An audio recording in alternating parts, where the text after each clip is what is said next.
Quando eu disser 3, você vai virar assim em direção a esta pessoa e vai dizer para ela: calma, vai se cumprir tudo. Amém? A palavra é esta: calma, vai se cumprir tudo. Todas as vezes que você deseja acalmar alguém, você precisa estar um tom acima dessa pessoa, porque senão o nervosismo dela vai sufocar a sua palavra de direcionamento.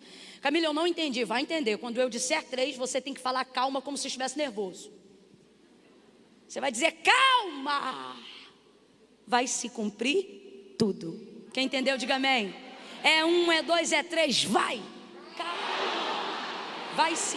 Para o outro vizinho agora, vai. Calma. Tudo que Deus disse a seu respeito, tudo que o Senhor liberou sobre a sua vida, tudo que a palavra de Deus garante acerca da sua pessoa. Oh, aleluia, aleluia, aleluia. João 19, 23. Quem achou, diga amém. Tendo os soldados crucificado a Jesus, tomaram as suas vestes e dividiram-na em 4 partes, uma para cada soldado. Tomaram também a túnica, que era sem costura, toda tecida numa peça só, de alto a baixo. E disseram uns aos outros: não rasguemos, mas lancemos sortes sobre ela para ver de quem será. Preste atenção nisso. E isto aconteceu para que se cumprisse a Escritura. E isto aconteceu para que se cumprisse a Escritura, que dizia: dividiram entre si as minhas vestes, e sobre a minha túnica lançaram sortes. Foi o que fizeram os soldados. Junto à cruz de Jesus estava a sua mãe, a irmã dela, Maria, a mulher de Clopas, e Maria Madalena. E vendo Jesus ali a sua mãe e o discípulo a quem ele amava, que estava presente, disse à sua mãe: mulher, eis aí o teu filho. Depois disse ao discípulo: eis aí a tua mãe. E desde aquela hora em diante o discípulo o passou a receber em sua casa. Mais tarde, sabendo Jesus que tudo estava consumado, preste atenção, e para que se cumprisse a Escritura. Mais tarde, sabendo Jesus que tudo estava consumado, e para que se cumprisse a Escritura, disse: tenho sede. Estava ali um vaso cheio de vinagre, e embeberam de vinagre uma esponja, e colocaram numa vara de ísopo, e chegaram-na à boca de Jesus. Quando Jesus recebeu o vinagre, ele disse: está consumado. E, inclinando a cabeça, entregou o Espírito. Como era grande o dia daquela preparação para os judeus, para que os corpos não ficassem expostos na cruz durante o sábado, porque este sábado era um grande dia, rogaram-lhe a Pilatos que lhe quebrassem as pernas e fossem tirados os que haviam sido crucificados. Foram os soldados e quebraram as pernas do primeiro e do outro que com ele fora crucificado, mas chegando-se a Jesus, vendo-o já morto, não lhe quebraram as pernas. Contudo, um dos soldados transpassou-lhe o lado com uma lança, que imediatamente saiu sangue e água. E aquele que isto viu, testificou, dizendo ser verdadeiro o seu testemunho. Ele sabe que é verdade e diz que é verdade, para que vocês também creiam. E estas coisas aconteceram, e eu fecho aqui, para que se cumprisse a Escritura. E estas coisas aconteceram para que se cumprisse a Escritura, que dizia: nenhum dos seus ossos poderá ser quebrado. Diga amém por essa palavra. Eu vou contar de 1 a 3. Quando eu disser 3, eu gostaria que você liberasse para a pessoa que está mais próxima de você uma palavra que determina o rumo profético daquilo que Deus nos confiou como verdade para esta noite. Quando eu disser 3, você vai virar assim em direção a esta pessoa e vai dizer para ela: calma, vai se cumprir tudo. Amém? A palavra é esta: calma, vai se cumprir tudo. Todas as vezes que você deseja acalmar alguém, você precisa estar um tom acima dessa pessoa, porque senão o nervosismo dela vai sufocar a sua palavra de direcionamento. Camila, eu não entendi. Vai entender. Quando eu disser 3, você tem que falar calma como se estivesse nervoso. Você vai dizer: calma, vai se cumprir tudo. Quem entendeu, diga amém. É 1, é 2, é 3, vai. Calma, vai se. Para o outro vizinho agora, vai. Calma. Tudo tudo que Deus disse a seu respeito, tudo que o Senhor liberou sobre a sua vida, tudo que a palavra de Deus garante acerca da sua pessoa. Oh, aleluia, aleluia, aleluia. Ele não é homem para que minta, nem filho do homem para que se arrependa. Falaria e não cumpriria? Ou faria e não seria capaz de realizar? Mas dele é o querer e dele é o efetuar. E como disse Maria, para ele coisa nenhuma lhe é difícil, porque todas as coisas, oh aleluia, todas as coisas lhe são possíveis. E por que são possíveis? Porque esse é o Deus que nós servimos, o Deus a qual disse o profeta, porque desde a antiguidade com o ouvido não se ouviu, e nem com o olho se viu, um Deus que trabalha, um Deus que trabalha, um Deus que trabalha. Você está aqui sentado e Ele está trabalhando. Um Deus que trabalha para aqueles que nele esperam. Aleluia. Ele está trabalhando para fazer cumprir tudo o que disse acerca de você. Oh, aleluia. Glória a Deus. Glória a Deus. Glória a Deus.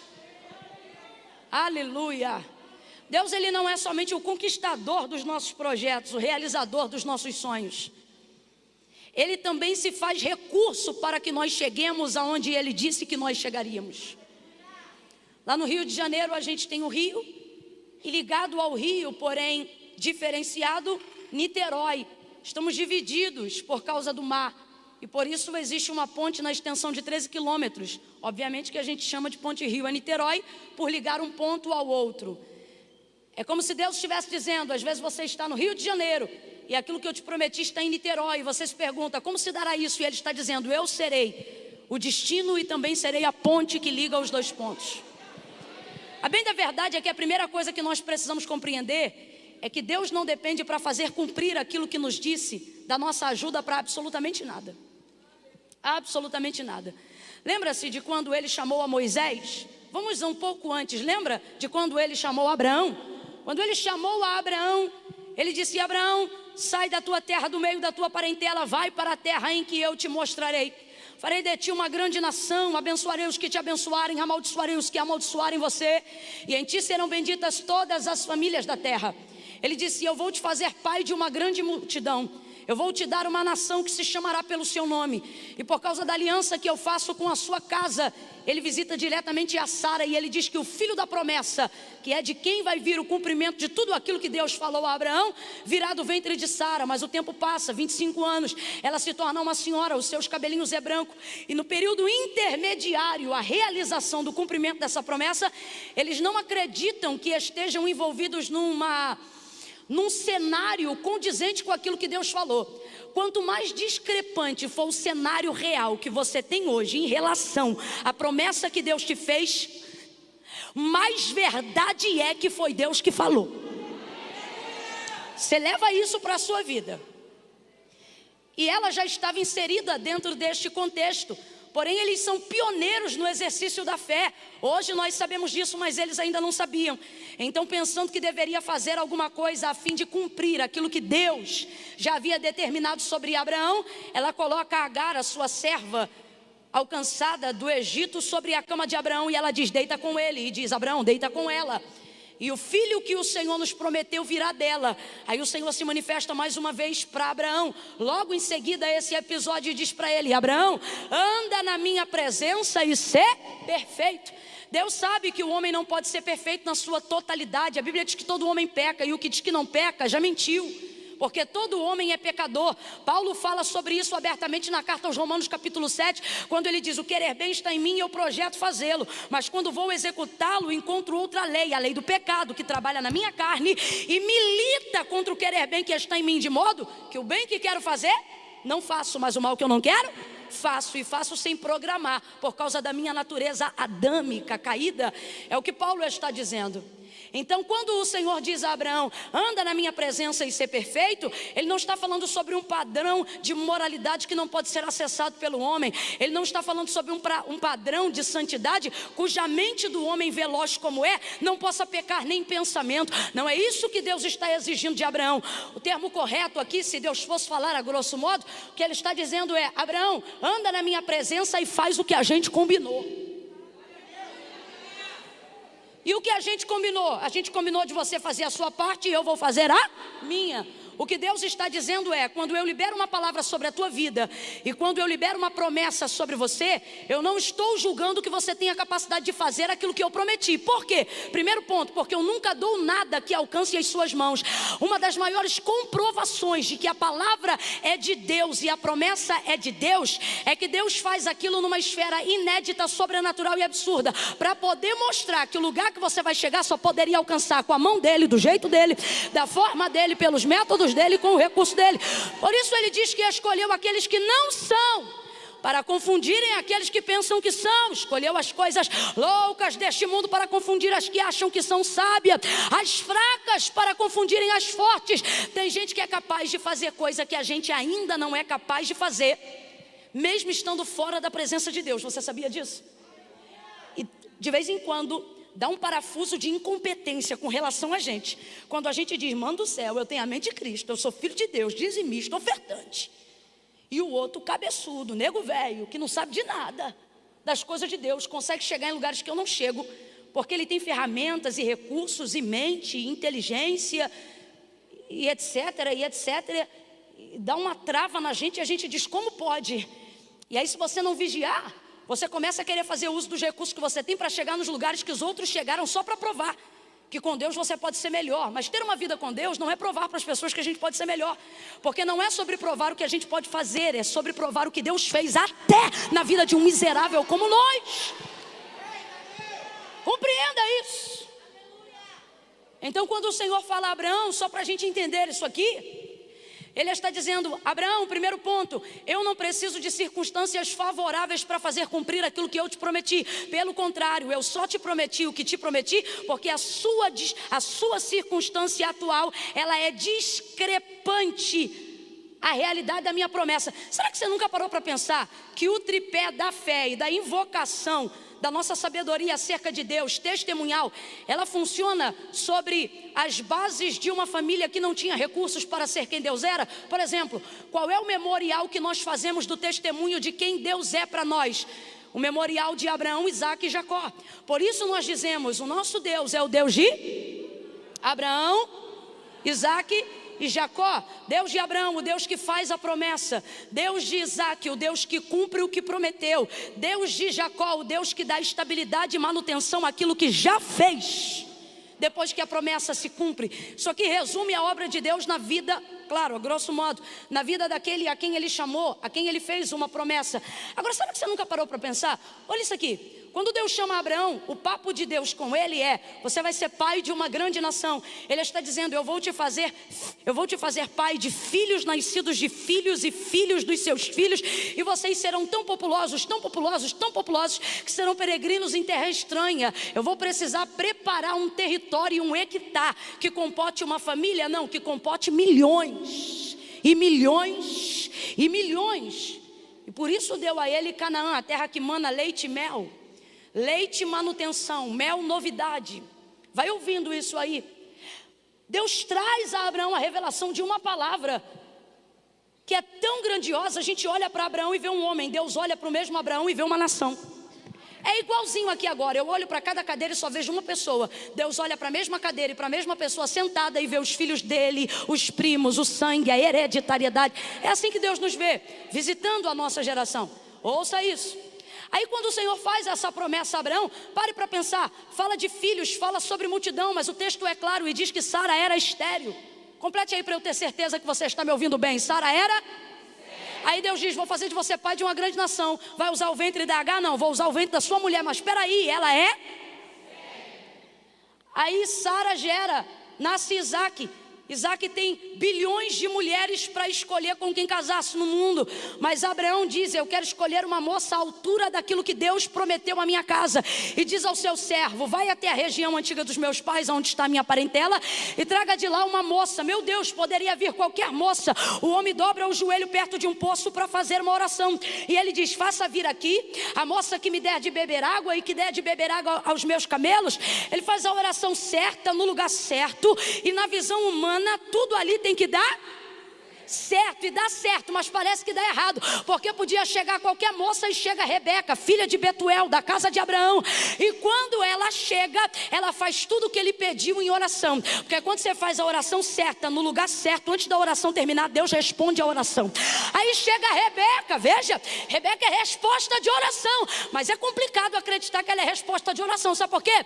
Porque Deus fez uma promessa grande para Abraão: você vai ter muitos filhos, vão ser uma nação. Aí o Isaac já tem 40 anos, ainda não casou com ninguém. Manda o mordomo Eliezer achar a moça, ele faz a oração, chega a Rebeca na beira do poço, dá de beber água a ele, dá de beber água aos camelos, pergunta se ele tem aonde passar a noite, e ele sabe, é essa a moça escolhida, com certeza. Leva ela embora da casa dos seus pais, concede ela em casamento para Isaac, mas o texto diz que Rebeca era... Ah, Deus... Tem certeza que é a minha casa que vai ser uma nação? Tem certeza que é a minha família que vai vir uma multidão? Tem certeza que é de mim que vai nascer a maior geração que já existiu sobre a face da terra? Tem certeza que é de mim que tu levantarás a casa de Judá, a remanescente de Davi, a resplandecente estrela da alva? Tem certeza? Isso é grandioso demais para tantos ventres estéreis. Aí você pensa, é milagre, porque o texto diz, no cumprimento da conceição de Sara para Isaac, diz assim: Abraão orava e o Senhor visitou a Sara e ela gerou. Aí o texto diz que Isaac casa com Rebeca, ela também é estéril, mas sobre eles havia uma palavra. Palavra é escritura, é a transliteração do que Deus já disse no verbo. Então nós vamos trocar escritura por palavra. Vamos lá. Sobre a casa de Abraão havia uma, sobre a casa de Sara havia uma, sobre a casa de Isaac havia uma. Rebeca era estéril, mas sobre Isaac havia uma. Aí o texto diz que Isaac orava. Vai olhar o texto e vai ver o que eles oravam. Olha para cá. Eles não oravam dizendo, Deus, eu quero. Eles oravam dizendo, Deus, tu disseste.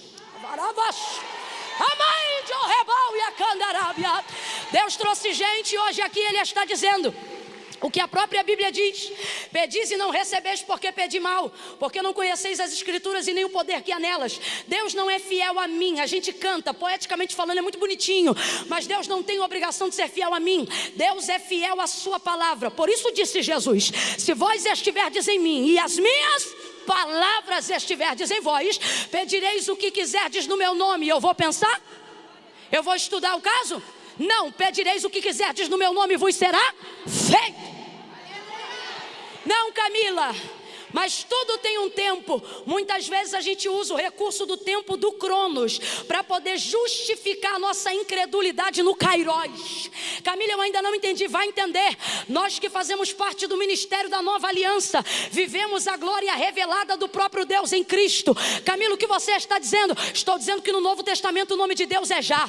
Veja como o ministério de Jesus Cristo era executado aqui na terra. Quando alguém dizia, eu quero ser curado, ele não dizia, ore mais um pouco. Quando alguém dizia, eu quero ficar limpo, ele diz, seja limpo. Quando alguém dizia, eu quero andar, ele diz, levante e anda.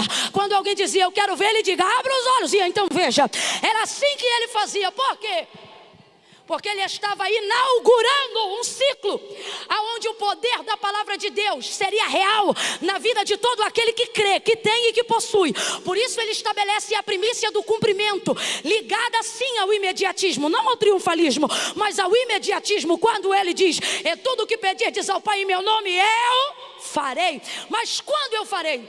Se vocês fizerem de acordo com a minha palavra. Isaac ora, Abraão ora, e todos eles têm o mesmo raciocínio e a mesma linha de oração, que é a mesma que desenvolveu Moisés, que é a mesma que desenvolveu Jó muito antes de Abraão. Eles não oravam dizendo eu quero, eles não oravam dizendo faz assim, eles não oravam dizendo é meu sonho, eles não oravam dizendo eu preciso, eles oravam, pode olhar o texto, eles olhavam e diziam assim, porque tu disseste que faria. O que é isso? Isso é orar sobre a palavra que Deus liberou sobre mim. O que foi que Deus disse a seu respeito? E agora eu não estou falando só de ter alguém marchando na sua direção, colocando a mão sobre o seu ombro para te dizer, assim diz o Senhor. Não, mas eu estou falando sobre tudo que já foi tão patenteado a ponto de ser escrito, sobre tudo que já foi selado para ser cumprido. o que Deus disse a seu respeito. Sabe por que você está sem perspectiva de vida? Porque tu não sabes o que Deus disse a seu respeito. Sabe por que tu se sente sem propósito de vida? Porque tu não traz à lembrança o que Deus disse a seu respeito. Desculpa, mas eu vou falar rasgado, irmãos. Essa fé motivacional, ela é boa para animar, mas ela não é eficaz. Ela só dura 2 horas. Ela só dura o culto. Ela só dura enquanto o pregador prega. Ela só dura enquanto a gente canta. E por que isto acontece? Porque as nossas expectativas estão em cima do que o outro fala, em cima do louvor, em cima da reunião entre os santos. E isso não é o suficiente para me dar estabilidade de exercício de fé, para ver a palavra se cumprir depois que o culto acaba. Por isso o Senhor tem nos reunido hoje aqui para um extra. Alavai de Orrebal e a séria. E Ele está dizendo para nós nessa noite: você precisa aprender a orar a minha palavra, cantar a minha palavra e, acima de tudo, trazer à sua memória aquilo que eu disse a seu respeito, aquilo que a palavra de Deus garante a seu respeito. E aí, Camila, e aí que a bênção do Senhor, o sucesso de Deus sobre a sua vida se tornará inevitável. Qual foi a palavra que eu usei agora? O que é inevitável? Inevitável é aquilo que não pode ser evitado. Alguém que tem de Deus a palavra não corre atrás do milagre, é o milagre que corre atrás dele. Alguém que tem de Deus a palavra não corre atrás da porta, é a porta que corre atrás dele. Alguém que ora a palavra, vive a palavra, acredita na palavra e se respalda pela palavra, ele não precisa se esforçar sacrificialmente para viver o cumprimento de algo, porque ele acredita que quem fez a promessa é fiel para cumprir. E ele se lembra daquilo que foi dito. Ele se lembra daquilo que foi dito. Mas o que está acontecendo? Está acontecendo que nós temos vivido dias onde a nossa fé tem a durabilidade de um culto, onde a nossa expectativa só funciona enquanto está sendo movida por algo, por um dia ou por alguém. Isso não é o ruim, mas eu preciso ser honesta, não é o suficiente. Mano do céu, eu podia pregar tanto hoje aqui, se eu tivesse tanto poder para tal, a ponto de criar asas e voar nessa igreja. Poderia ser espetacular, semelhante a um show pirotécnico espiritual. A gente ficaria impactado, mas isso não seria de relevância para a transformação da sua vida. Por quê? Porque a asa ia voltar, a luz ia apagar, para casa você ia voltar. Por isso o Senhor diz: ei, as palavras, as minhas palavras são fiéis e verdadeiras, porque céus e terras passarão, mas as minhas palavras nunca hão de passar. Eu estou me sentindo movida pela palavra, por isso eu acredito que coisas extraordinárias vão conhecer a partir de hoje, vão acontecer a partir de hoje. Me faça uma gentileza, coloque os 2 pés sobre o chão, você que pode, os 2.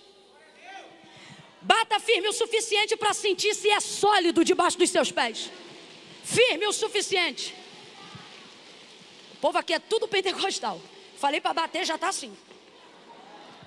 Dê uma pisada firme aí, veja se é sólido. Maravilha. Dê uma olhada sobre o seu teto. Ele me parece, daqui de onde estou olhando, extremamente consistente, retilíneo e muito bem colocado. Se cair uma chuva lá fora, sinto que não seremos atingidos. Se ventar lá fora, sinto que não vai soprar aqui dentro, porque estamos debaixo dessa cobertura. Você sente isso também? Olhe para cima. Está firme? Parece bom para você? Me parece muito seguro, sim ou não? Sem preguicinha, sim ou não? Então bate de novo, vê, está sólido? Aqui embaixo está sólido e em cima está consistente. Deus está dizendo para alguém hoje aqui: e se eu te disser que aquilo que eu liberei a seu respeito é mais consistente do que o chão que sustenta seu corpo, é mais firme do que a cobertura que paira sobre a sua cabeça, mas não damos à palavra o crédito que damos ao chão que está debaixo dos nossos pés? E também não damos ao mesmo crédito à palavra sobre nós, como damos a cobertura do nosso teto? Por isso o Senhor, Ele é claro em dizer que a fé vem pelo ouvir e não pelo ver. Nós não andamos por vista, andamos por fé. E qual é a sensação? Não, como é que chama quando a gente fala olfato? Sentido. O sentido da fé não é ver, o sentido da fé é ouvir, porque a fé vem pelo ouvir e o ouvir da palavra de Deus. Você pode orar muito, pode ser de vigília, do manto, do propósito, do jejum de Daniel, da barba crescida, do cabelo rapado, da cinza, do pano de saco. Mano, você pode ser do ré, do prado, você pode ser do que for. Pode ser do espiritual, do fluvial, do lençol freático espiritual. Você pode ser do que for. Nada substitui a necessidade de saber o que Deus disse a seu respeito e ter isso como paradigma de fé para que todas as coisas aconteçam na sua vida. Olha o que o Senhor disse quando estabeleceu a lei, que é a palavra para o seu povo depois da libertação do Egito. Se vocês ouvirem, se vocês atenderem, se vocês obedecerem os mandamentos que eu, o Senhor vosso Deus, vos ordeno hoje, Ele diz: eu farei. Não são vocês que farão, Ele diz: eu farei. Por quê? Porque Deus corresponde à sua palavra. Eu farei com que essas bênçãos desçam de Hebrom.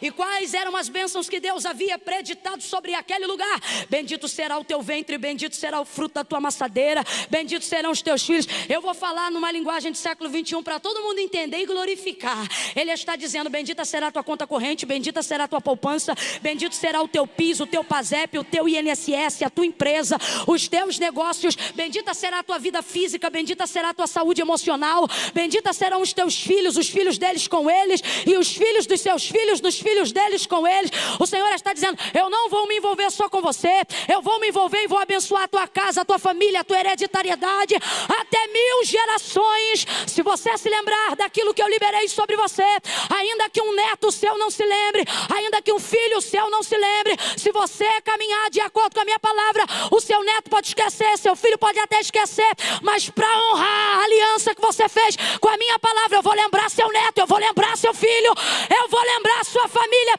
Camila, e o Senhor faz isso? Faz. Ele fez isso com Salomão por amor de Davi, ele livrou a Ló por amor de Abraão. Quando você faz uma aliança com a palavra de Deus, os filhos podem até não se lembrar, mas se você orou por eles antes de nascer, se liberou sobre eles palavra antes mesmo deles se desviarem, o Senhor está dizendo: porque sou fiel à minha palavra, serei fiel a você e também alcançarei os seus filhos. Aí olha o que ele diz. Alivia o compressor para mim só um pouquinho, por favor. Aí ele diz: eu farei.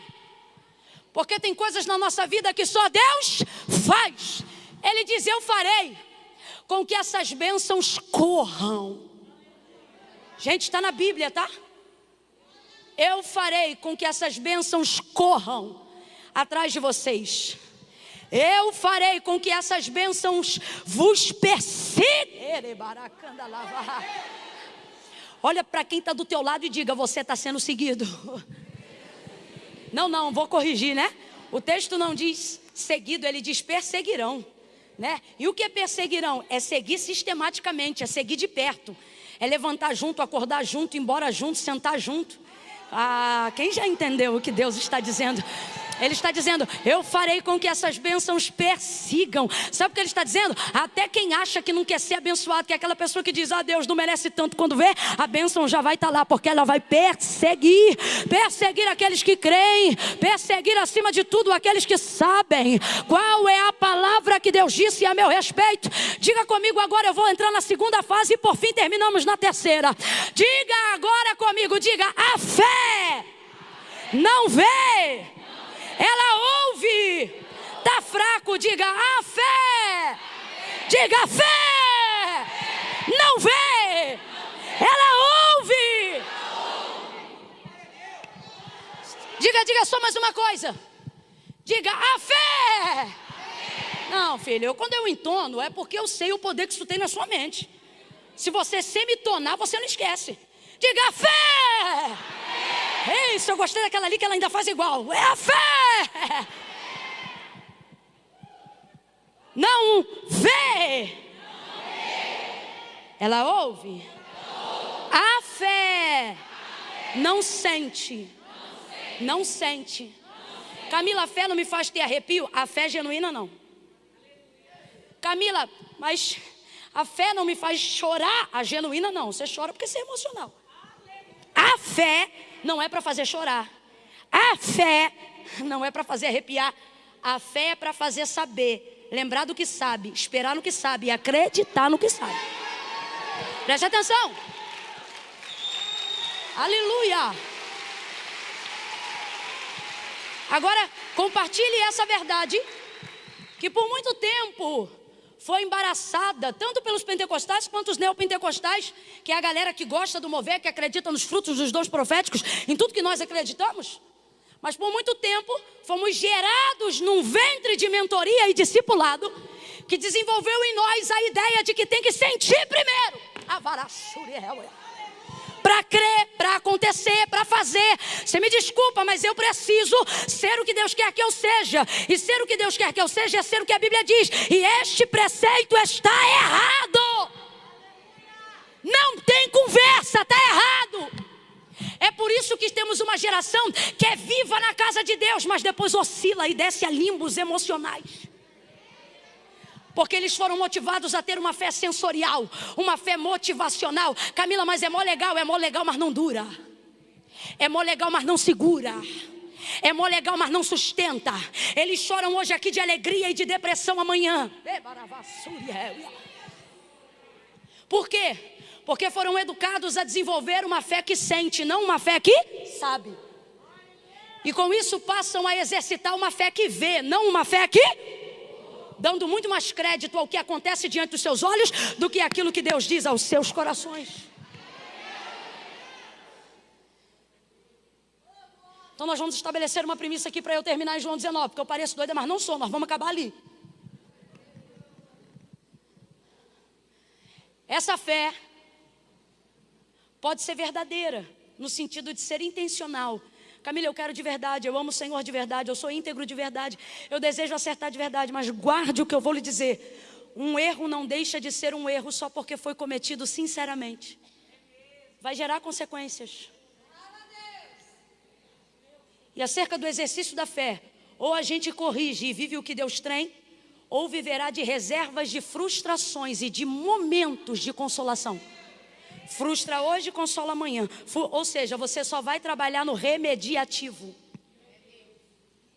E uma fé que remedia ainda não é suficiente, é muito limitada. O que é melhor? Tratar-se de uma doença ou viver um tipo de vida que tal doença jamais te alcance?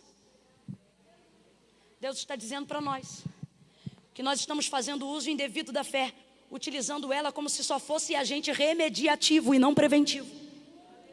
E por que isto está acontecendo? Porque estamos caminhando de acordo com uma fé que vê e não que ouve. Porque estamos caminhando de acordo com uma fé que sente, não que sabe. Tem até um jargão entre os crentes, eu já vi isso muitas vezes. Olha, eu senti de fazer isso, eu senti de fazer aquilo. E às vezes extrapola tudo, porque a Bíblia diz que o coração do homem, ele é...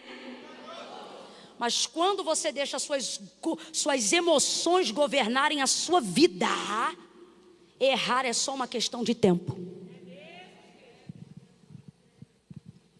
Com isso eu preciso estabelecer uma certeza e uma máxima hoje aqui para que você entenda. A primeira coisa para você aprender a corrigir a expectativa da sua fé verdadeira: Deus não depende da sua fé para nada. Abra a mente e ouça isso. Deus não precisa da sua fé para nada. Deus não precisa da sua fé para manifestar o poder dele. Deus não precisa da sua fé para executar a obra dele. Deus não precisa da sua fé para estabelecer a vontade dele. Deus não precisa da sua fé para exercer a soberania dele. Deus não precisa da sua fé para ser Deus. Se você crê, ele é Deus. Se você não crê, ele continua sendo Deus. Se você crê, ele pode. Se você não crê, ele continua podendo. Se você crê, ele faz. E se você não crê, ele também faz, mas só faz na vida de quem? Então Deus não depende da sua fé para fazer. É você que depende da sua fé para receber o que Deus já fez. Dentro dessa perspectiva, você tem que corrigir a sua fé no seguinte caminho: o que Deus disse a meu respeito. Por quê? Porque eu vou exercitar a minha fé em cima do que eu sei e não em cima daquilo que eu sinto. Porque tem dias que eu vou me sentir mal a despeito do que Deus disse a meu respeito. Tem dias que eu vou ser tentada pela incredulidade a despeito do que a palavra de Deus diz sobre mim. E como que eu me faço, Camila? Como que eu faço para ser estável e não ser oscilante? Eu não deixo mais as minhas emoções governarem as minhas decisões. Eu vou orar de acordo com o que eu sei, assim como Moisés, assim como Abraão, assim como Jó, assim como Daniel, assim como Isaac, assim como Jacó. Eu não vou dizer: Deus, eu preciso. Eu vou entrar em juízo e vou dizer: Deus, tu disseste que faria. Vou lembrar aquilo que Deus disse que faria. Vou trazer à memória aquilo que me dá esperança. Isso me dará a expectativa de uma fé correta. E por que a fé tem vivido um investimento errado? Nós estamos direcionando ela de maneira errada, porque estamos vivendo no centro das nossas emoções e não debaixo do governo da palavra de Deus. Você tem que botar na sua cabeça: Deus não depende da minha fé. Não depende. Para fazer nada. Sou eu que dependo da minha fé para ser alvo daquilo que Deus derrama sobre a vida de quem crê. Isso aqui é muito real, gente. Gênesis capítulo 1. Até quem não conhece a Bíblia já viu isso em algum lugar, alguma vez na vida. No princípio a terra era sem forma e vazia, e o Espírito de Deus, complete aí por favor, o Espírito de pairava, se movia, em outras versões, sobre a face das águas. Veja, a terra era sem forma e vazia, não havia nada. Complete aí por favor, não havia? Não havia? Mas o Espírito de não é das trevas, não é do diabo, não é da malignidade, é o Espírito de Deus. Se movia sobre a face das águas. Ele se movia ou sobre a face do abismo, dependendo da versão. Mas não existia nada. Quem estava lá, o Espírito de Deus ou do diabo? Mas não acontecia, não produzia, não criava, não executava, não fazia. O Espírito de Deus estava ali. Amém? Mas não fazia nada. Então você vai ver a manifestação da palavra pela primeira vez. E disse Deus. Oh meu Deus. Verbo, palavra. Diga comigo, palavra. E disse Deus, haja luz. Quando Deus disse haja luz, o que aconteceu? Olha lá, gente, vamos lá. Quando disse Deus haja luz, o que aconteceu? Quando Deus disse haja luz, quem foi que disse amém? Quando Deus disse haja luz, quem foi que disse está ligado, terra? Quando Deus disse haja luz, quem foi que disse eu creio? Vamos ser aqui, o Senhor ele trabalha na nossa mente de acordo com a nossa racionalidade.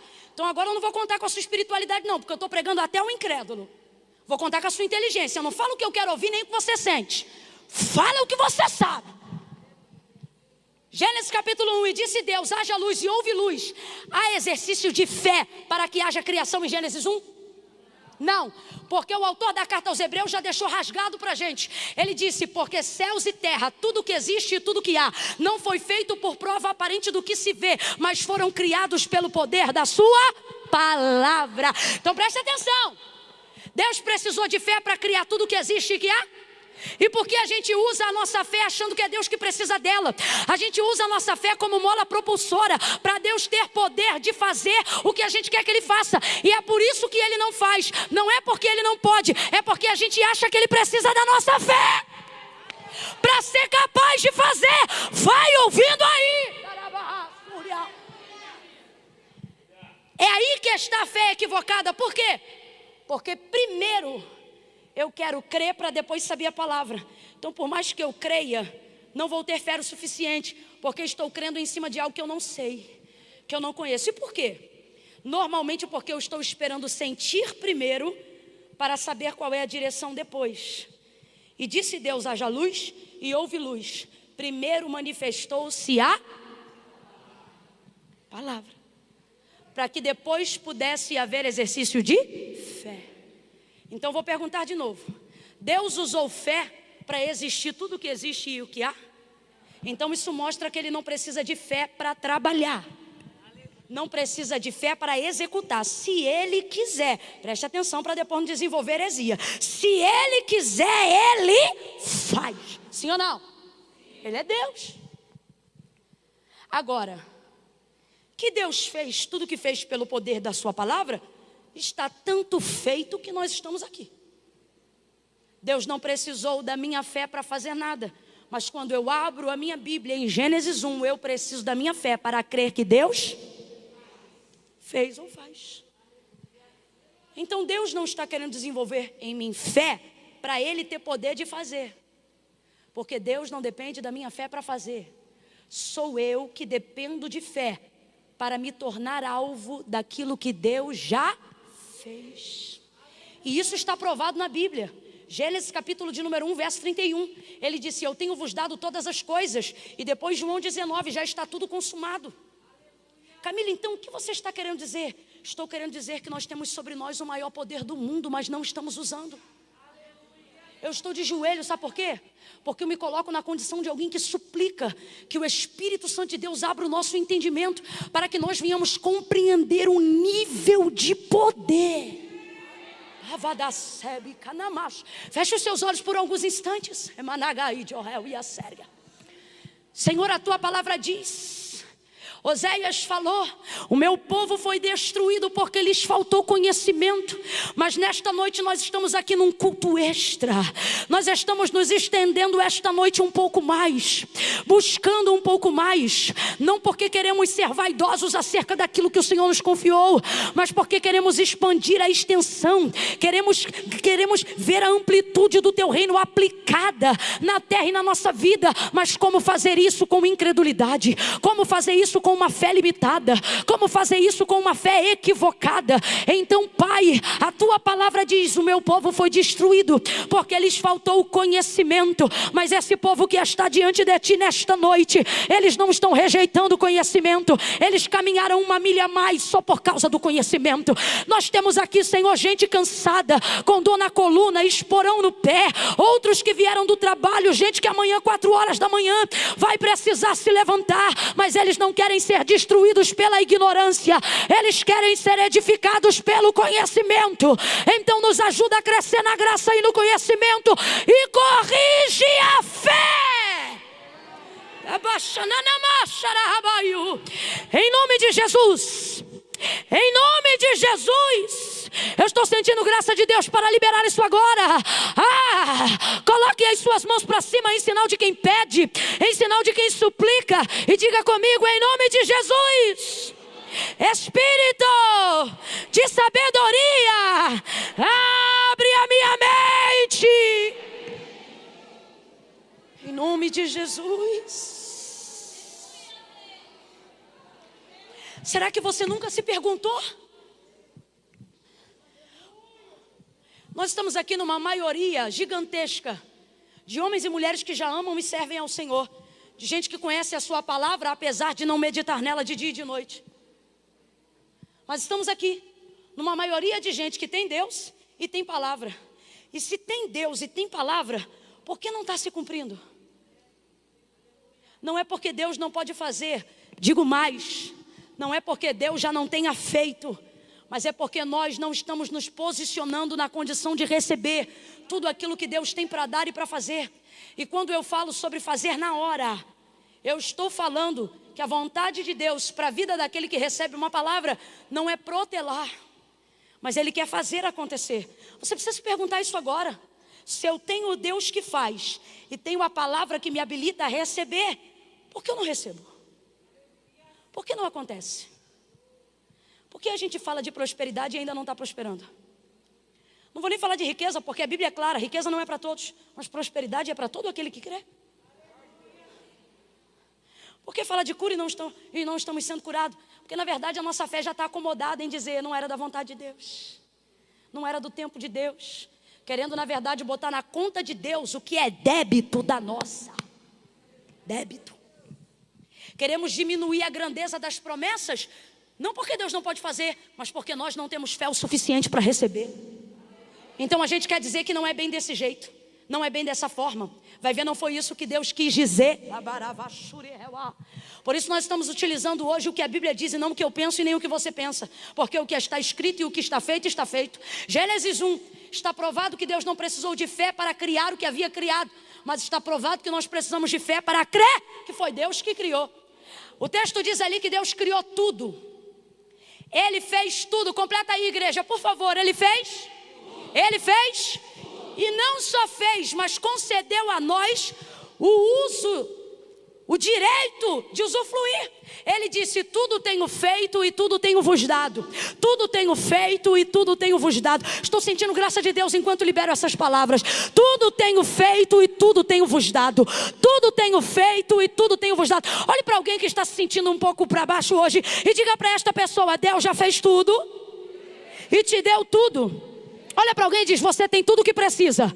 Você tem tudo o que precisa. Você tem tudo o que precisa. Você tem tudo o que precisa. Tenho feito e tenho vos dado tudo. Complete então aí mais uma vez, por favor. Tenho vos dado tudo. Então, para vocês que se dizem crentes, assim como eu, que também o sou, você crê que foi Deus que fez os céus e a terra?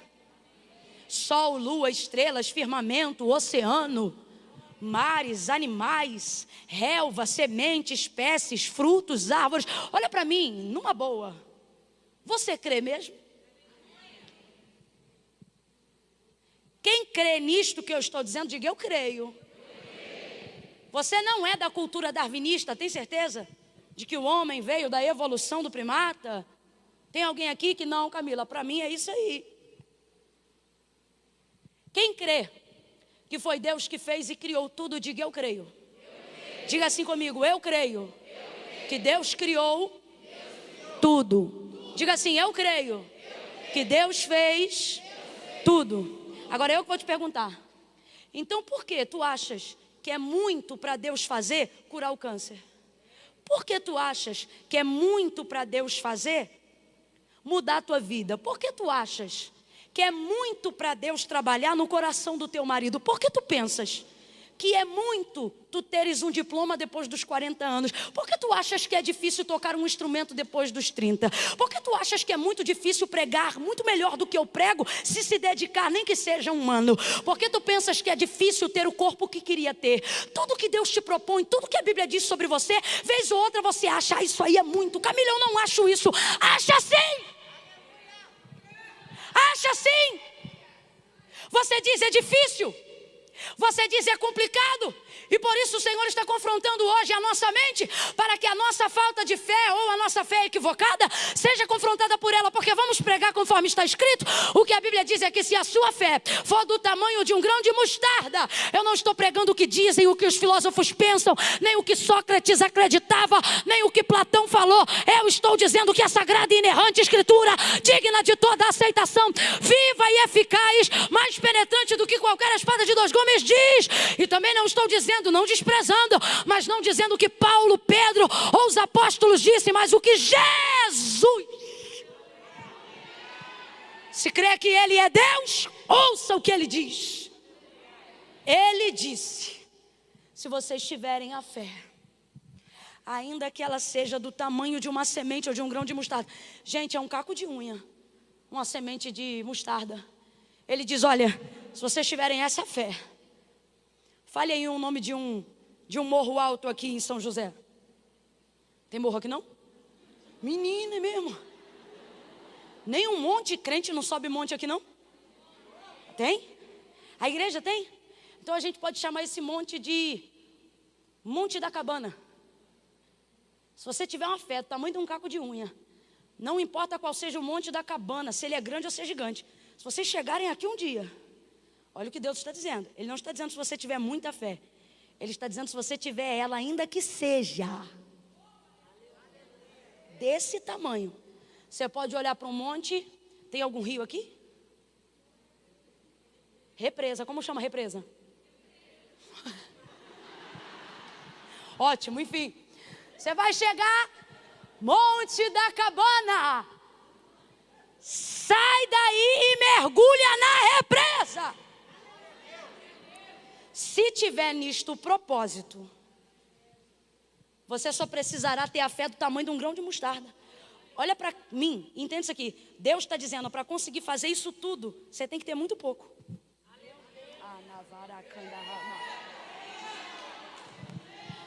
Para conseguir fazer coisas gigantes, você não precisa ser gigante. Você pode ter uma fé pequena. Não, isso aqui é literal. A fé pequena, ela também é útil, mesmo que seja limitada. Veja o que ele disse para os discípulos. Vocês não têm fé? Não, ele disse, homens de pouca fé, pequena fé. Mas mesmo assim ela ainda foi eficaz, porque era pequena, mas era fé. Você desculpa, mas aprove Deus trazer os maduros para confrontar. Eu não sei se teve gente que entrou hoje aqui e falou, vou tomar um leitinho, um milkshake, e Deus falou, pega esse pão de 4 dias. E manda ele para dentro. E quando entalar, bebe água e empurra. Por quê? Porque ele pode não ser confortável no teu paladar, mas vai te dar a nutrição que você precisa, a força que você precisa, o avanço que você precisa. Então qual é a realidade do texto? A realidade é que não estamos tendo fé nenhuma. Porque se tivéssemos uma mesmo que pequena, seria limitada, mas ainda assim seria fé. Então o que precisamos fazer hoje? Passar a crer mais. E qual é a única forma de crer mais? Sabendo o que a palavra diz sobre mim. Sabendo que... Não leva mal não, não leva mal não, não leva mal não. Eu vou falar rasgado. A gente é bonzão de aprender os hinos na hora. Tem gente que ouve uma vez e já está pronto. A gente é show de bola de compreender a harmonia, o endereço do caminho da igreja também. Se deixar, o carro vem sozinho. A gente consegue os horários do culto sem precisar ter na tabela, na geladeira. A gente é bom de memorizar os ambientes que nos trazem conforto, as oportunidades que nos trazem leveza. Mas a gente acha que 5 minutos para ler um texto é demais. E a gente acaba profetizando, pregando, falando e orando em cima do que os outros disseram e não do que a gente leu, não do que a gente aprendeu. E é aí que a ignorância começa a entrar e começa a perverter a nossa fé. Mas o Senhor hoje nos trouxe aqui, e a mim também, porque estou sendo visitada pelo Senhor. E por isso orei com vocês ainda antes de concluir a mensagem. Porque Ele está dizendo: se você tiver palavra, você terá uma fé tão grande que não é você que vai deixar a depressão, é a depressão que vai deixar você. Camila, eu não entendi, vai entender. Se você tiver palavra de Deus na vida, debruçar sobre a palavra, saber o que Deus quer sobre você, seja ela pregada, conferindo no texto, ou seja lendo à beira da sua cama, quando acorda, na devocional ou antes de dormir, se tu aplicares o teu coração em conhecer o teu Deus, em conhecer a palavra de Deus, tu dedicarás o teu coração a saber quem esse Deus é e se relacionará com Ele em oração. E se você tiver na vida a palavra em oração, não tem morro da cabana, não tem represa. Deus abre e fecha as comportas dos céus a hora que você pede. Porque eu não sou o que dizem que eu sou, também não sou o que penso que eu sou quem Deus sabe que eu sou. Então se eu quero revelar a minha identidade ao mundo, e se eu quero descobrir qual é o propósito de Deus para o mundo, não adianta 1 milhão de cursos motivacionais, eles vão ajudar, eles vão auxiliar, se a base da minha vida for a palavra de Deus. João 19, eu encerro. 3 coisas. Eu disse quantas coisas? 3. Quantas? 3. Primeira coisa. Jesus está em João 19 no pior momento de sua vida. O pior momento de sua vida. Pior. Ele está na hora que foi chegada. A hora das trevas. Hora da dor. Hora da agonia. Açoite, sangue, surra, coroa, canada, cruz, cravo. Meu Deus. Tudo o que Isaías disse sobre ele se cumpriu, inclusive a parte que diz moído. Se podemos resumir a obra do Calvário, é isso. Ele foi Não, o que é ser moído? É sofrer na totalidade. Jesus sofreu de dentro para fora e de fora para dentro. Sofreu na alma, sofreu nas emoções, sofreu no espírito e também sofreu no corpo, na carne. Sofreu abandono e rejeição. Não estou falando só de Judas e de mais alguns discípulos que não seguiram até o Calvário. O texto diz que o seu pai também lhe desampara naquele dia. Não havia refrigério de alma e nem consolação. Você conhece o texto? Elohim, Elohim, labak sabatani. Deus meu, por quê me desamparaste? Tudo isso para que eu e você fôssemos alcançados hoje com esse poder que eu estou pregando hoje aqui. E no pior momento de sua vida, a palavra precisou se cumprir. Porque para que toda a palavra se cumpra, ela tem que se cumprir também nos momentos difíceis. E agora eu me dirijo a pessoas que não estão vivendo os momentos mais fáceis da vida. A pessoas que estão vivendo momentos desafiadores e confrontadores, como esta noite que nós estamos vivendo aqui. Mas olha o que o texto diz. E essa é a primeira coisa que você precisa guardar para poder começar a viver uma transformação de vida pelo poder da palavra. O texto diz que agora ele vai passar um nível muito grande de vergonha, porque o Cordeiro Imaculado, o Filho unigênito do Pai, o Santo de Israel, será despido das suas vestes. Vão pegar uma parte e vão rasgar. A outra parte, que é a túnica, vão lançar sortes. João está lá presenciando e vendo pessoalmente o que está acontecendo. E aí ele diz assim: fizeram isto os soldados. O quê? Rasgaram as vestes e lançaram sortes sobre a túnica. O texto diz que quem fez isso foram os soldados. Vem comigo nessa equação para a gente fechar junto. Quem fez isso foram os? Só que João também diz no mesmo versículo, que é o versículo de número 24. Fizeram isto os soldados, mas diz o porquê fizeram. Fizeram isto para que a escritura se cumprisse. Oh, alguém já começou a entender. Deus está dizendo para mim e para você, através da sua palavra, tendo João como testemunha no dia da crucificação. Ele está dizendo, ele foi envergonhado, ele foi desnudado, os algozes rasgaram as suas vestes, lançaram sortes sobre a sua túnica. Fala para mim, é desagradável ou não é? É desconfortável ou não é? É constrangedor ou não é? É absurdo ou não é? Você já está vivendo no pior momento da sua vida e ainda ter que compartilhar esse momento com as piores pessoas. Só que João, ele diz, quem fizeram isso foram os soldados. De novo, gente, quem fizeram isso foram os? Mas olha o que ele diz, fizeram isso para cumprir a... Vamos trocar a escritura por palavra para todo mundo entender. Eles fizeram isso para cumprir a... Fizeram isso para cumprir a... Primeira coisa que você tem que entender nessa fase difícil que você está atravessando. Coisas ruins que estão acontecendo com você, ao redor de você. Pessoas ruins que estão tendo acesso à sua vulnerabilidade e à sua fraqueza. Deus está dizendo, se tu creres que eu tenho sobre ti uma palavra, tu também crerá que até o adversário está cumprindo o seu propósito. Que até esse inimigo está cumprindo aquilo que eu disse a seu respeito.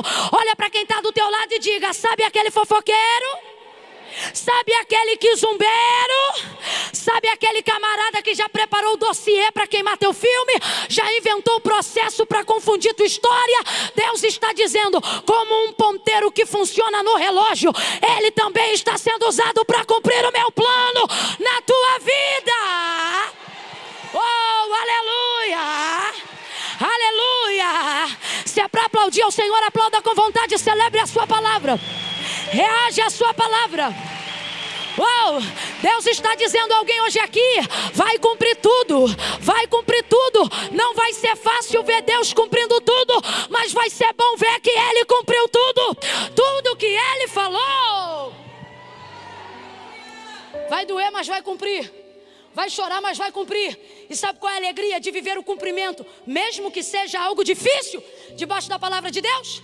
A alegria de saber que alguém vai pensar, eu destruí, eu envergonhei, eu fofoquei, eu traí, eu abandonei. E Deus olhando dizendo, eu planejei, eu arquitetei, eu construí, eu determinei, eu alinhei, eu planejei. Porque você olha os soldados rasgando, você pensa, Deus, o Senhor não está vendo? Mano, quando você tem de Deus uma palavra, Deus não precisa olhar para você para cumprir o que falou. A palavra dele manifesta a vontade dele. Você pode estar na mão do adversário, no que tange até a sua vulnerabilidade acessada. Você pode estar tomando Rivotril, um de manhã, um sublingual à tarde e outro à noite, e ter a sensação, Deus não está me vendo. Deus está dizendo, eu não preciso te ver, você só precisa ter sobre ti uma palavra. E ela sou eu na sua vida.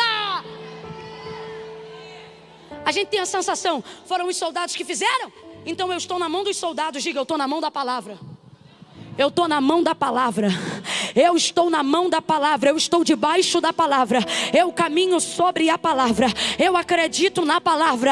Assim como meu Deus, ela pode ser invisível, mas também é real. Tempestade, e dizem os discípulos, é um fantasma. Jesus diz, não, sou eu, não temam. Aí Pedro diz, se és tu mesmo, manda a palavra.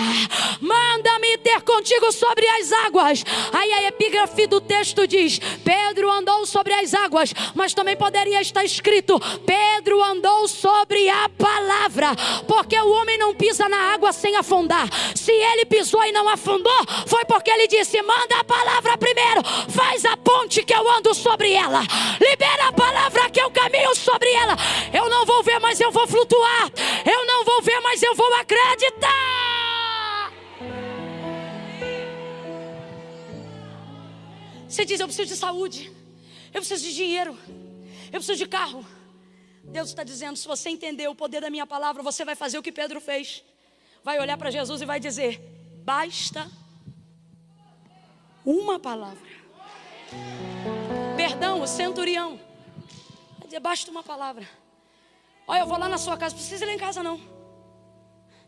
Sou um homem sujeito a autoridades, o meu filho está em casa, está doente. Mas se tu mandar uma, olha como é o ministério de Jesus. Olha como é o poder da palavra. O homem chega em casa, procura o menino. Cadê? Levantou e já comeu. Está de pé. Que horas era isso? Aí a pessoa diz: eram umas 5 da tarde. Ele disse exatamente a hora que ele liberava a... Você só precisa de palavra. E a palavra vai trazer o plano, a palavra vai trazer o recurso, a palavra vai trazer a visão, a palavra vai trazer o projeto, a palavra vai trazer o recurso. Mas a gente quer tocar nos recursos sem utilizar-se da palavra.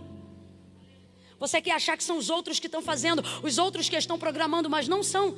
Deus está dizendo: se você crê que a minha palavra sobre você, até no dia mau você vai ver o cumprimento da minha palavra sobre você. Segunda coisa, diga para quem está ao seu lado: segunda coisa. Eita preguiça, sai dele, diga: segunda coisa. Segunda coisa. Ai, Camila, é que eu já estou enfadado. Ótimo, sinal que você está bem saturadão de palavra. Que adianta terminar jogando a cadeira para o alto, virando cambalhota? E depois, como é que foi? Pregou o quê? Mano, eu não sei, mas foi muito bom.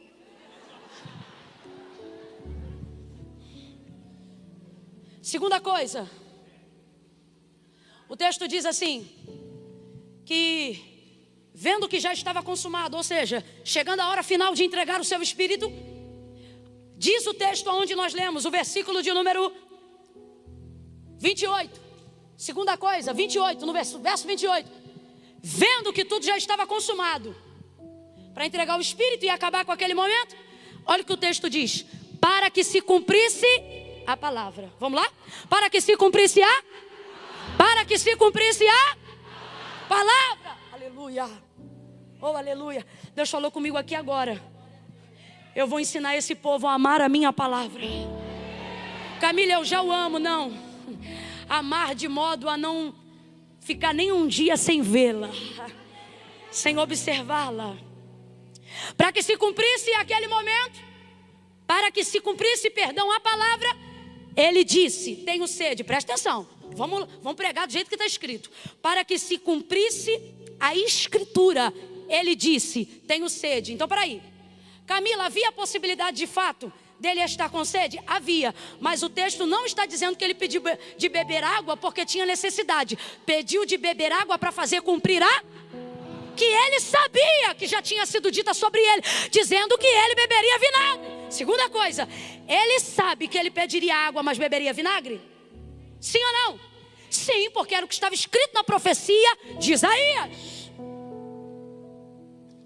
Então veja, podia ter sede, que é uma necessidade, mas não pediu porque tinha necessidade.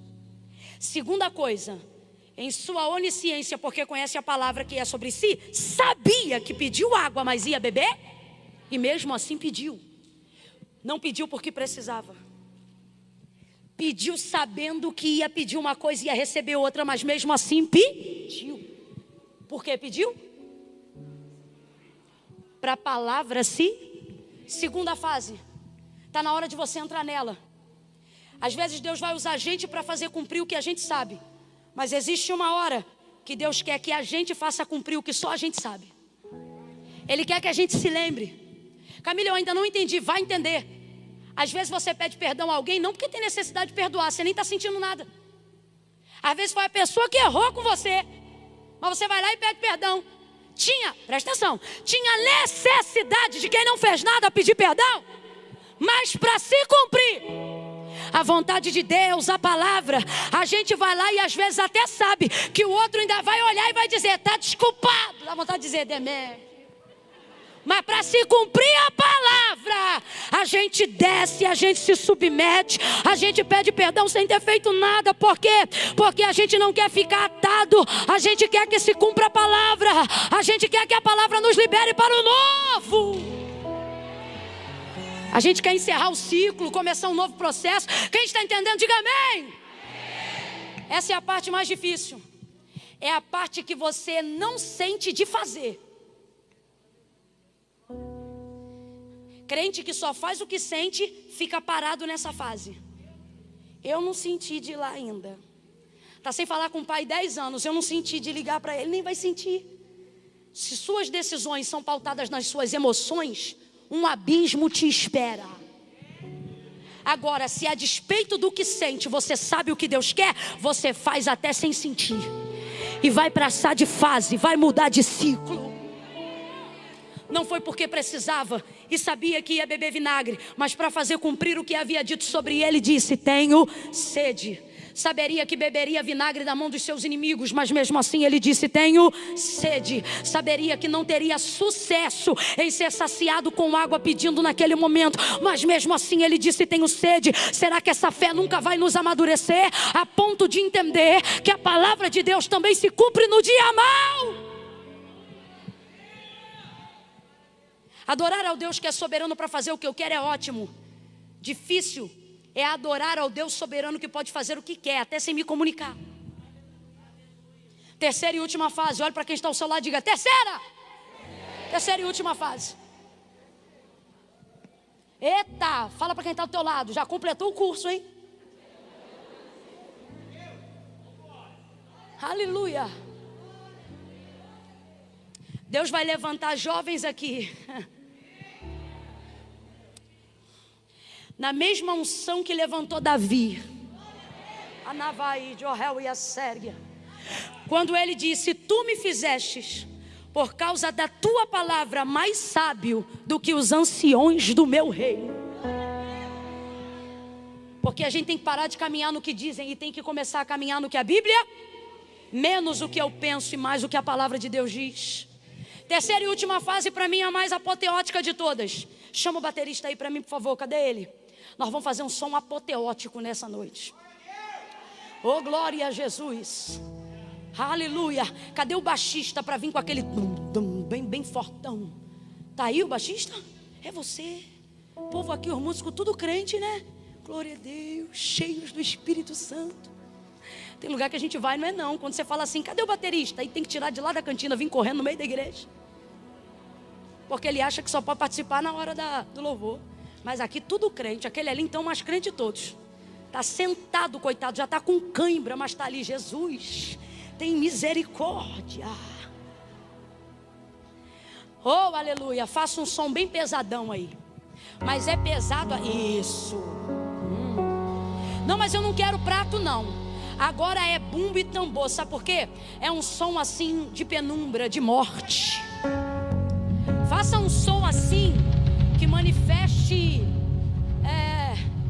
a trilha sonora da vida de algumas pessoas que estão habitando em trevas emocionais, espirituais, não porque não conhecem a Deus, sabem quem Ele é, mas não observam segundo a sua palavra. Então estão acreditando em todos os sofismas do diabo, estão sendo guiados por revelações, por visagem, por gente que diz assim, diz o Senhor, e às vezes é esquizofrênico, não é nem falso profeta, ele acha que é Deus que está falando mesmo. E a mensagem que o inferno tem tentado produzir é a mesma hora, e eu imagino que seria essa trilha sonora da crucificação de Jesus quando chega a hora das trevas. E diz assim: acabou, é morto o rei dos judeus, vai ser sepultado o Salvador do mundo. Ele tinha a palavra, ele era a palavra. Em verdade vos digo, ele pregou a palavra. Mas olha aí o que dá viver a palavra. Olha aí o que dá, está morto, está crucificado. Só que tudo isso era para cumprir a palavra. Tem gente aqui que só está perdendo, só viveu o luto e só está rompendo mesmo em dificuldade, porque deseja ser fiel à palavra. Guarde o que eu estou lhe dizendo: se tu fores fiel à palavra em vida, até depois da morte a palavra reagirá por você. Jesus está em vida e ele diz para que se cumpra. Jesus está em vida e as vestes são rasgadas para que se cumpra. Mas agora ele morre, e morto não pode reagir, morto não pode se defender. Morto fala, morto se protege, morto se defende, morto argumenta. Para mim, a terceira e última fase é a mais apoteótica de todas. Porque aqui a palavra não se revela usando pessoas. Aqui a palavra não se revela manifestando coisas. Aqui ela se manifesta sozinha. Segura aí agora que a trilha sonora vai mudar. Por quê? Porque agora ela vai fazer algo sozinha. Ó, a primeira vez usou os soldados é quando usa o adversário para fazer eu cumprir o que Deus quer. Segunda vez é quando usa a mim mesmo, consciente do que eu sei que Deus quer de mim, para fazer o que tem que ser feito, independente do que eu sinta. Deus usa pessoas, mas Deus também me... Terceira e última fase. Ah, meu Deus. Aí aqui, irmão. Aí aqui, ó. Camila, a terceira fase está onde? Se você quiser em casa, você olha. A terceira fase está aqui, ó. Verso 35 e 36. João está dizendo: eu sou João, que fiquei lá e vi o que aconteceu até o final, para que vocês acreditem que o que eu estou falando não foi apenas o que eu ouvi, mas foi também o que eu vi. Ele diz: olha, preste muita atenção. Eu vou entregar isso aqui para vocês crerem que esse testemunho, que essas palavras são verdadeiras. Tinham 3 crucificados, um à direita, outro à esquerda, e Jesus pegaram um pedaço de madeira. E porque os judeus não queriam que os corpos ficassem lá, porque o sábado já chegava e a santificação começa às 6 horas da noite do dia anterior, veio o pau na mão. É porque tem um nome que a Bíblia usa, mas na nossa cultura é feio. Com aquele pau na mão, e pá, arrebenta as pernas do primeiro, de forma muito aleatória. Porque quando a palavra de Deus está em movimento, coisas esquisitas e aleatórias, ao que seria uma ordem natural, começam a acontecer, para mostrarem que ela está no ambiente. Rebentam as pernas do primeiro, aí vão lá e quebram as do terceiro. Pá! Aí João disse: eu fiquei olhando até o final. Preste atenção, João está ali e o ama muito, mas ele não pode fazer. Não critique pessoas que te amam, mas dependendo da sua situação, elas não poderão fazer. Deus está dizendo: eu não permito. Sabe por quê? Porque eu não quero que elas façam nada, porque senão você dirá: elas fizeram. Mas agora ninguém fará nada, para que você veja que a palavra fez, para que você veja que a palavra entrou. Ouça isso. Chegando-se porém a Jesus, quando viram que estava morto, não lhe quebraram as pernas, lhe perfuraram com uma lança, saiu sangue e água, para poderem tirar do madeiro de maneira diferente. Sabe qual é a nossa sensação hoje aqui? Agora eu falo a nível igreja mundial, universal. Temos vivido dias assim. A sensação é que o sistema, que a governabilidade, porque aquele pau na mão dos soldados romanos representa um sistema governamental atendendo à vontade do poder religioso. E é os dias que a gente está vivendo hoje. A gente se sente na condição de quem quer viver o que a Bíblia diz, ameaçado, porque a gente vê alguém do lado na mesma situação sendo arrebentado. Vê um outro do outro lado e diz: mano, se essa ferramenta quebrou ele, vai me quebrar também. Se esse discurso quebrou o outro, vai me quebrar também. Se o sistema arrebentou com o da minha direita, vai me quebrar também. Se ele arrebentou, a gente começa a se sentir ameaçado. Eu disse que a gente começa a se sentir. Deus falou comigo que a ameaça é o último recurso do diabo.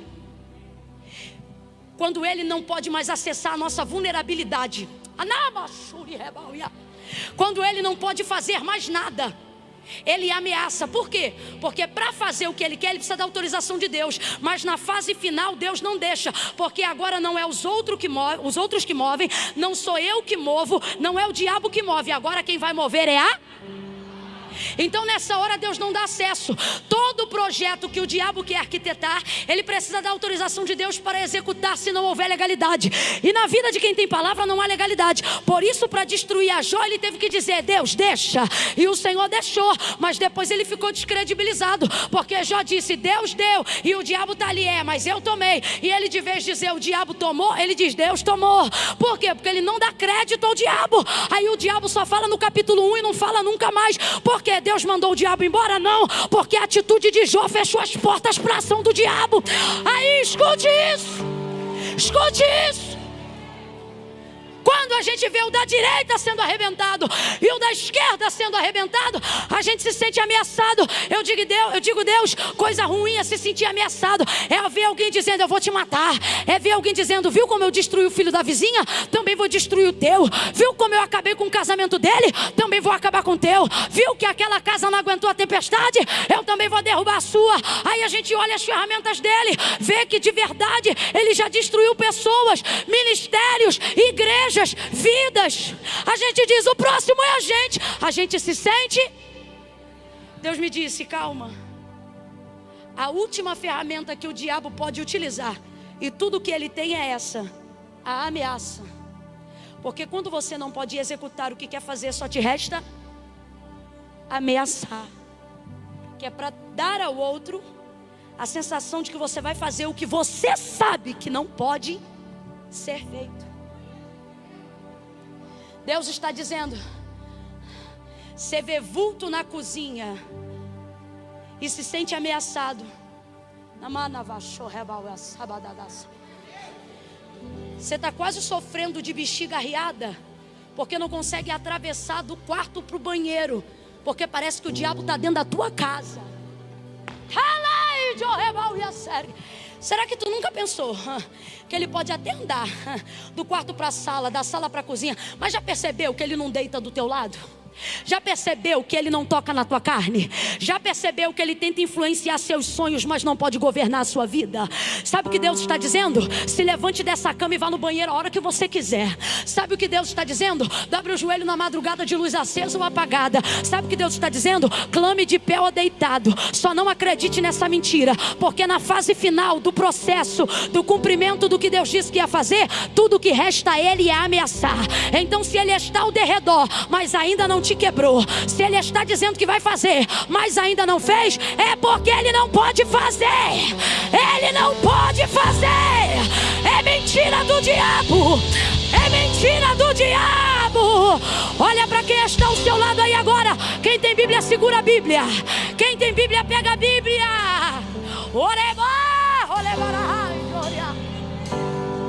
Levanta essa espada aí. Camila, minha Bíblia está no celular. Levanta o celular no aplicativo da Bíblia, uai. Camila, eu não tenho Bíblia, não tem problema. Aqui tem o suficiente para a gente cobrir você com a palavra que a gente tem. Levante aí. Faça esse movimento que parece louco, mas é profético. Alguém diz é loucura, mas eu digo é poder de Deus. Levanta aí. Faz assim sobre a sua cabeça.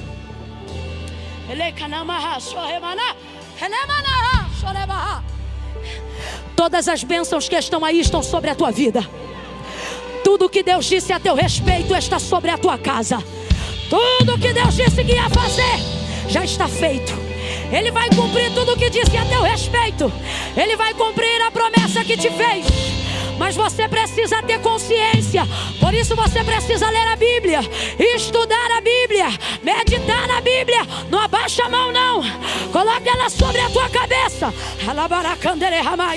Diga comigo: eu estou debaixo da palavra. Pelejarão contra ti, mas não prevalecerão, diz o Senhor, porque eu sou contigo para te livrar. Eis que não tosquenejará o guarda de Israel. O Senhor é quem te guarda. O Senhor é a tua sombra. Ele é a tua direita. O sol não te molestará de dia e nem a lua de noite. O Senhor guardará a tua entrada e a tua saída. Será próspera a tua alegria. Ele guardará a tua vida e a tua vida de todo mal, desde agora e para sempre. Aquele que habita no esconderijo do Altíssimo, a sombra do Onipotente descansará. Direi do Senhor, Ele é o meu Deus, o meu refúgio, a minha fortaleza. Nele eu confiarei. Nele eu confiarei. Nele eu confiarei. Quem confia nele fica de pé num salto de glória.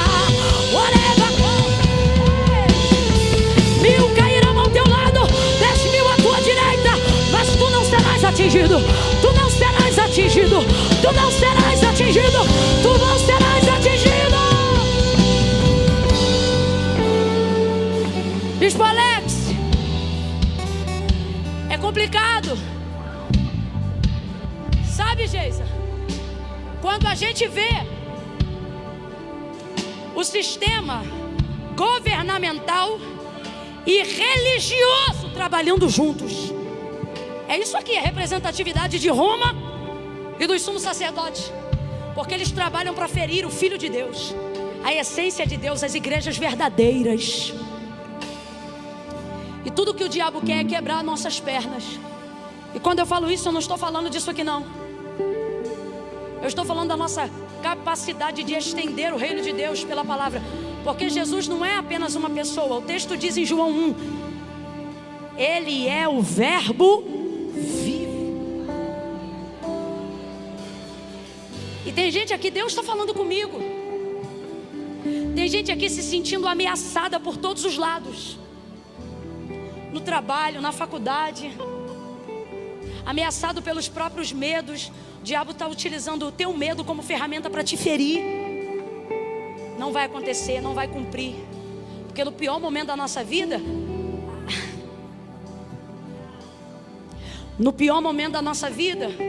a gente se pergunta se Deus existe mesmo, ou se Ele não foi uma crença que a gente decidiu ser levado por alguém. Camila, eu nunca pensei isso, glória a Deus por você. Mas tem muita gente pensando, porque o pior momento da sua vida te faz pensar nas piores coisas. No pior momento da sua vida, você se pergunta se ainda tem gente de Deus mesmo, ou se só ficou você, como disse Elias. No pior momento da sua vida, o diabo quer te fazer desacreditar da instituição igreja. No pior momento da sua vida, sua fé é atacada, para você duvidar de tudo. Sabe por quê? Porque é mais fácil crer podendo falar, é mais fácil crer podendo reagir. Só que Jesus está morto. Complete aí para a gente encerrar junto. Jesus estava morto. E morto não fala, morto não reage, morto não se defende, morto não argumenta, morto não faz nada. E qual é a aplicabilidade desse texto para a nossa vida? A gente sabe que a pior morte não é descer à sepultura, mas é estar vivo e sentir como se estivesse. E tem gente aqui que está nessa circunstância. Está vivo, mas não pode falar. Está dentro de um cenário onde não pode reagir. Se você falar, a confusão aumenta. Se você se defender, alguém diz que é mentira. Está dentro de um cenário onde ficar calado é a única opção que você tem. Na verdade, não é uma opção por escolha, mas por imposição do cenário que você está. E aí nessa hora, a gente vê quem nos ama. João olhando e não pode fazer nada. Vê a mãe perto, mas a mãe não pode fazer nada, porque vai se cumprir tudo o que Deus falou, e a morte está nisso. Ele não pode se defender, mas João disse: eu vi. Eu quero profetizar que muita gente aqui vai viver o que João viveu. O quê? Vai ver a palavra de Deus se cumprindo na vida das pessoas. Vai ver, porque a fé no que ouviu vai ser tão forte que vai se tornar real diante dos seus olhos. Eu quero profetizar aqui que amigas vão ver outras amigas que viram Deus dizer que elas iam casarem-se e ser madrinha do casamento e dizer: olha aqui, eu estou vendo, Deus disse que ia fazer isso. Lembra, fulana? João disse: eu vi. Chegando-se porém a Jesus, vendo que estava morto, perfuraram-lhe com a lança, mas não puderam quebrar as pernas. João diz, não é que, para a gente entender, não é que eles não tinham na mão um instrumento para quebrar, não é que eles não tinham autorização institucional para quebrar. Eles tinham, eles queriam e eles podiam, segundo a lei deles. Mas João disse, não podiam tanto assim, porque sobre ele havia uma palavra que dizia: nenhum dos seus ossos poderá ser quebrado. Sabe o que Deus está mandando você profetizar na vida de alguém? Que mesmo que você esteja vivendo o pior momento da sua vida, Deus está dizendo: há limites, há limites. Eu não vou deixar acontecer e nem terminar como muitos estão pensando que vão terminar. Há limites. Camila, Camille, qual é a minha garantia? A garantia é o que Deus disse a meu respeito. E Deus não disse que terminaria com morte. Deus não disse que terminaria arrebentado. Deus não me disse que eu terminaria quebrado. O que Ele me disse é que melhor é o final das coisas do que o início delas. E ainda que você tenha enterrado pessoas, se você está vivo, Deus está dizendo, não é porque acabou para elas que acabou para você. Ainda não acabou para você. Você está vivo e viva porque eu ainda tenho um propósito. Um propósito. E a minha palavra vai manifestar. A minha palavra vai manifestar. Tu serás guiado pela minha palavra, orientado pela minha palavra. A minha palavra vai manifestar, vai executar toda a minha vontade. E ela vai tirar da mão do adversário o poder da ferramenta dele para te destruir. Vou perguntar de novo: Jesus está vivo ou morto? Vivo ou morto? Está vivo. Hoje ele está vivo, mas naquele momento Jesus estava. Ele não podia se defender. Quem o defendeu? Quem reagiu por ele? Quem protegeu ele? Deus está dizendo: quando eu ver que você guardou a palavra, mesmo que não haja mais em você poder para reagir, a palavra vai reagir, vai se manifestar, vai te defender. A palavra de Deus vai em direção a você. Fecha os teus olhos, curva a sua cabeça.